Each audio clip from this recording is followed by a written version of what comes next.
Mes chers amis, bonjour. C'est Cherpi Lafaille, un de vos amis qui vous aime. À vous tous qui suivez cette vidéo, à vous tous qui êtes abonnés à cette chaîne, je vous rappelle que j'ai le grand plaisir de vous avoir comme ami. Bienvenue à la 56e vidéo où nous partageons ce sujet, nous et notre vie sur Terre. C'est important de partager ces informations et de discuter sur ces informations, de bien comprendre, de bien connaître ces informations afin qu'elles puissent nous guider dans nos décisions et dans nos choix. Dans la vidéo précédente, on avait vu que chaque attitude, chaque décision, chaque choix que nous faisons sur la terre produit nécessairement des conséquences. Lorsque les décisions sont bonnes, les choix sont judicieux, les conséquences seront bonnes. Les conséquences produiront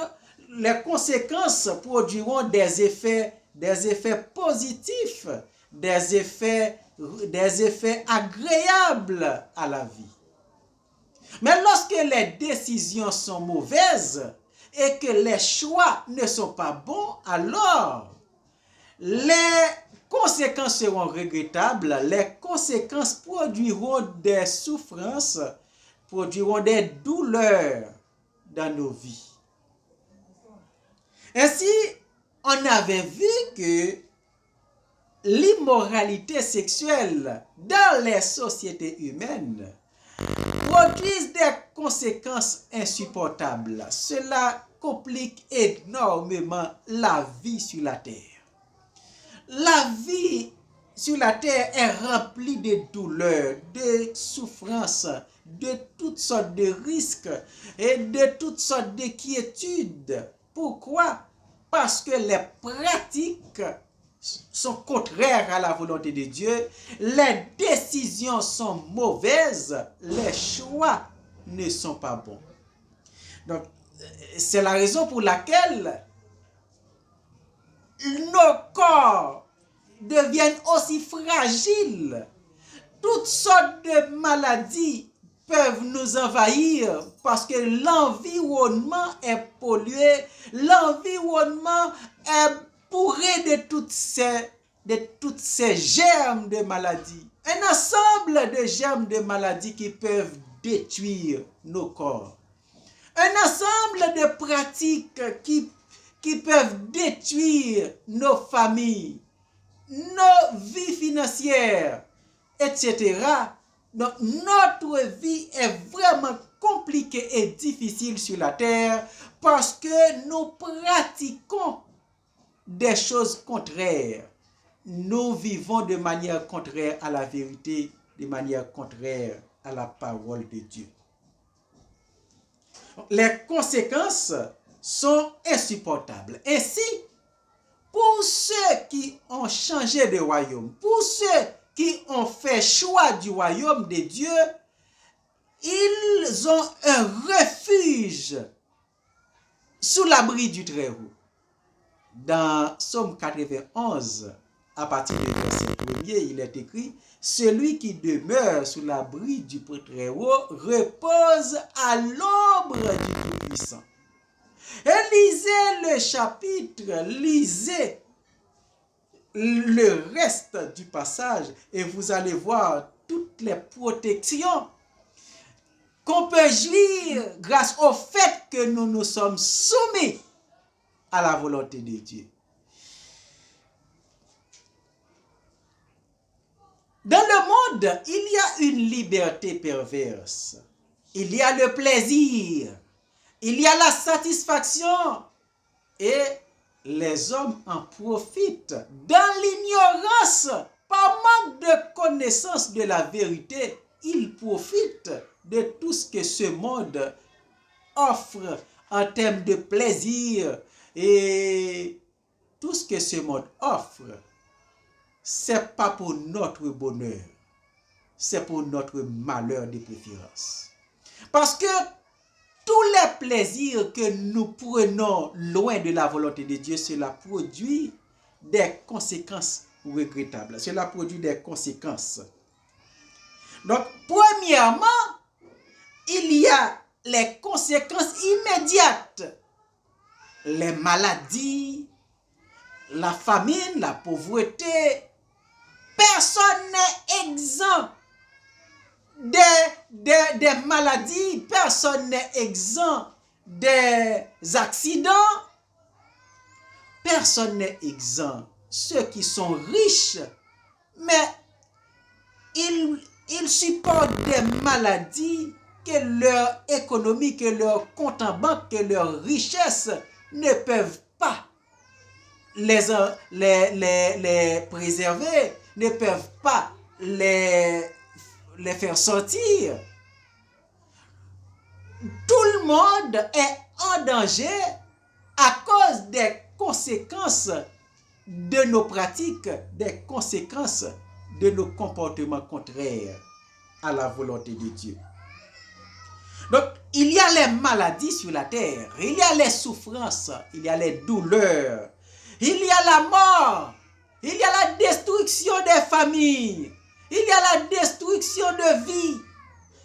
Mais ce sont les conséquences de nos comportements, de nos pratiques contraires à la vérité. Et à la fin, il y a la conséquence la plus fatale, c'est la condamnation éternelle.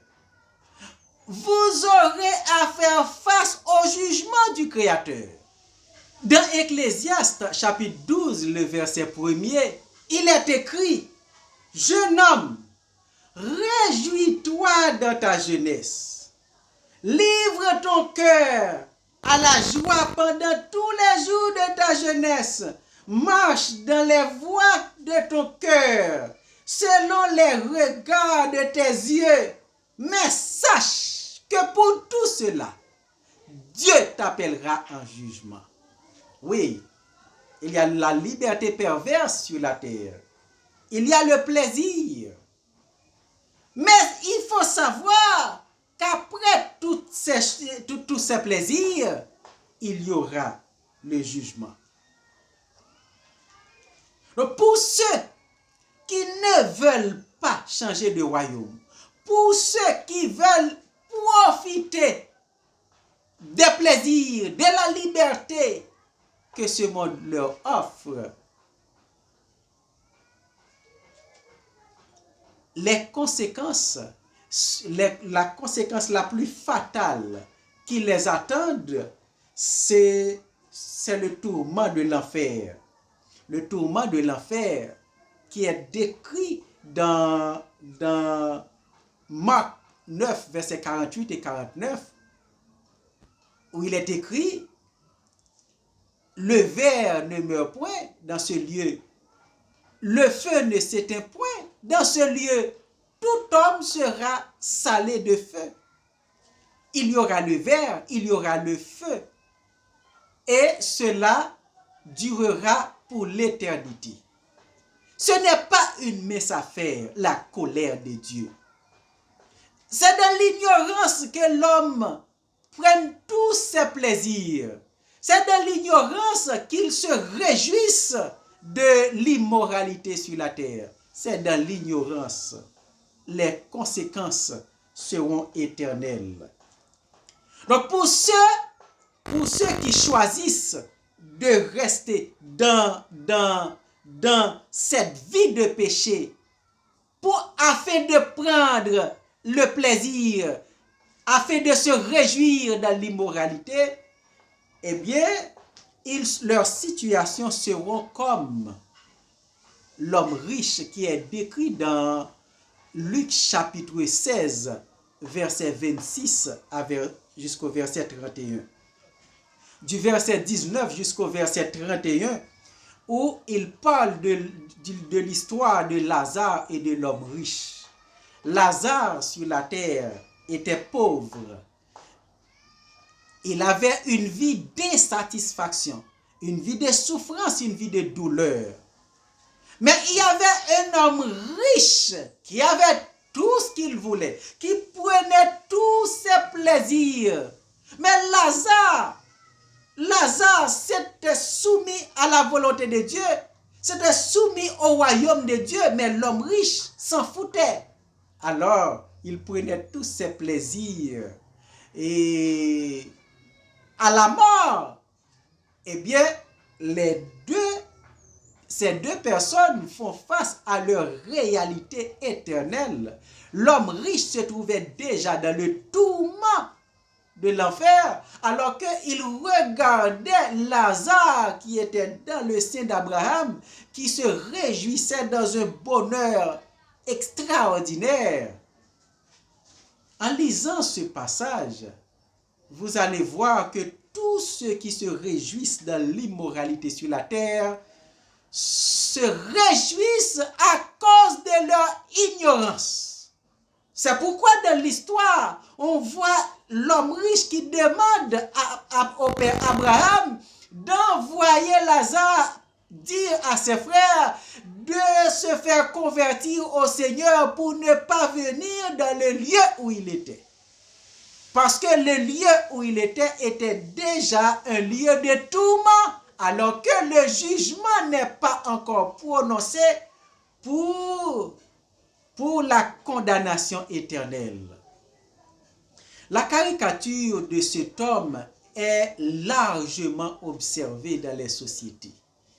On trouve, avec le temps, on trouve des hommes qui cherchent le plaisir dans des dimensions très abominables.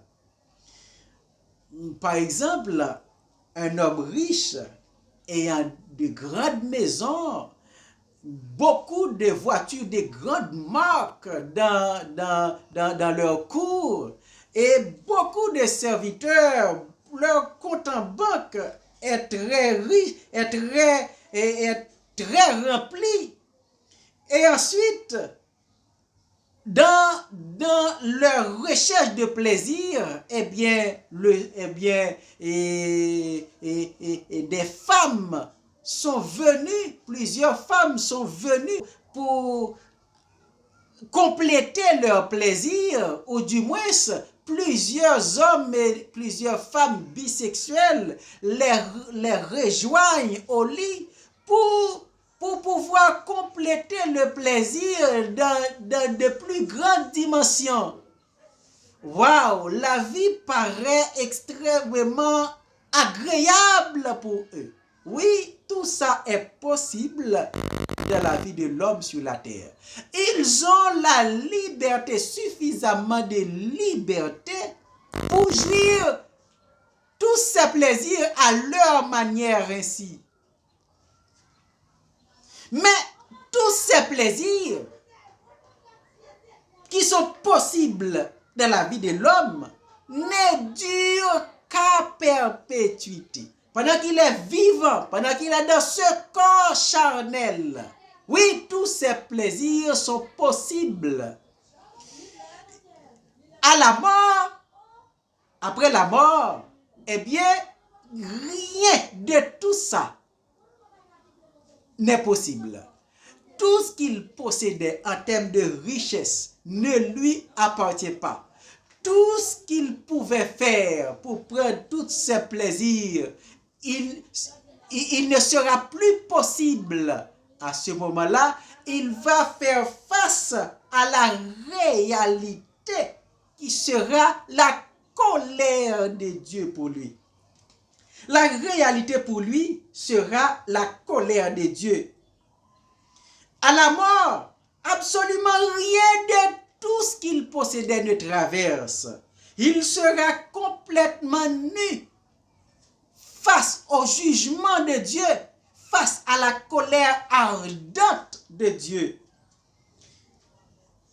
Dans Apocalypse 20, verset 11 à 13, verset 11 à 15, on peut lire ce qui arrivera à ces gens après avoir satisfait, après avoir vécu cette vie de satisfaction abominable.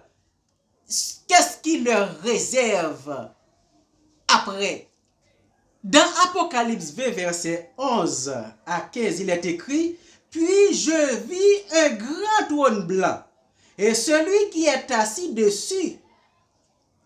La terre et le ciel s'enfuient devant sa face, et il ne fut plus trouvé de place pour eux. Et je vis les morts, les grands et les petits, qui se tenaient devant le trône. Des livres furent ouverts, et un autre livre fut ouvert. Celui qui est le livre de vie. Et les morts furent jugés selon leurs œuvres, d'après ce qui était écrit dans ces livres. La mer rendit les morts qui étaient en elle. La mort et le séjour des morts rendirent les morts qui étaient en eux. Et chacun fut jugé selon ses œuvres. Et la mort et le séjour des morts furent jetés dans l'étang de feu. C'est la seconde mort, l'étang de feu. Quiconque ne fut pas trouvé écrit dans le livre de vie fut jeté dans l'étang de feu. C'est ainsi que il y aura un jugement. Et ce jugement sera fait par Dieu, et les sentences seront prononcées selon vos œuvres, et sa colère s'enflammera contre toute impiété, contre tous ceux qui vivaient loin de sa volonté, qui s'appliquaient à l'abomination. Le jugement sera prononcé et il n'y aura pas de corruption. Il n'y aura pas de corruption, et c'est ainsi que la condamnation sera prononcée contre tous ceux qui appliquent ces genres de pratiques sur la terre, qui ont des comportements contraires à la volonté de Dieu. L'enfant prodigue, il vivait dans la maison de son père. Mais il n'avait aucun égard de la volonté du père, il n'avait aucun égard du plan de son père, et il demandait la part de son bien pour aller prendre pour aller vivre comme il veut ailleurs. Et c'est ainsi que son père lui a donné la part de ses biens, il a divisé les biens, il lui a donné la part, sa part, et lorsqu'il est parti, il est allé les dilapider avec ses amis, prendre toutes sortes de plaisirs malsains, toutes sortes de plaisirs immoraux avec ses amis. Mais lorsque les biens ont tous été épuisés, alors ses amis l'ont abandonné et il se trouvait seul. Mais il avait eu la chance d'être encore vivant pour pouvoir réfléchir, pour pouvoir réfléchir sur son état et prendre la décision d'aller se soumettre à la volonté de son père, de retourner vers son père. Il avait cette possibilité de retourner vers son père, et son père l'a accueilli à nouveau et il est sauvé. De même, pour vous tous qui êtes encore vivants, vous avez encore cette possibilité de retourner vers Dieu, de vous réconcilier avec Dieu, de changer de royaume, de quitter le royaume des ténèbres qui vous amène à la perdition, qui vous amène à la condamnation, et de faire choix du royaume de Dieu. Cette possibilité vous est encore offerte parce que vous êtes encore vivant. Mais une fois que la mort est survenue, alors il n'y aura aucune possibilité, c'est le jugement qui vous attendra. Ainsi, Je vous invite à faire choix du royaume de Dieu. Je vous invite à faire choix de la volonté de Dieu. Retournez, réconciliez-vous avec Dieu.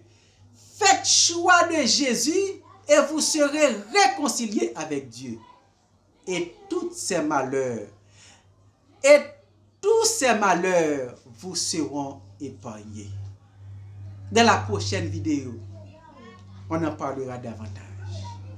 Éternel Dieu des cieux, je te remercie pour tous ces amis que tu m'as donnés sur ce réseau social. Merci de ce que tu nous donnes la possibilité de partager ta parole. Permets, oh Dieu, que toutes ces paroles puissent servir pour prendre les décisions qu'il faut pour une réconciliation imminente avec toi. Au nom de Jésus, je te prie. Amen. Abonnez à la chaîne, partagez la vidéo, ajoutez un like et dans vos commentaires, faites part de vos appréciations, de vos questions. Et je vous dis à bientôt. Que Dieu vous bénisse.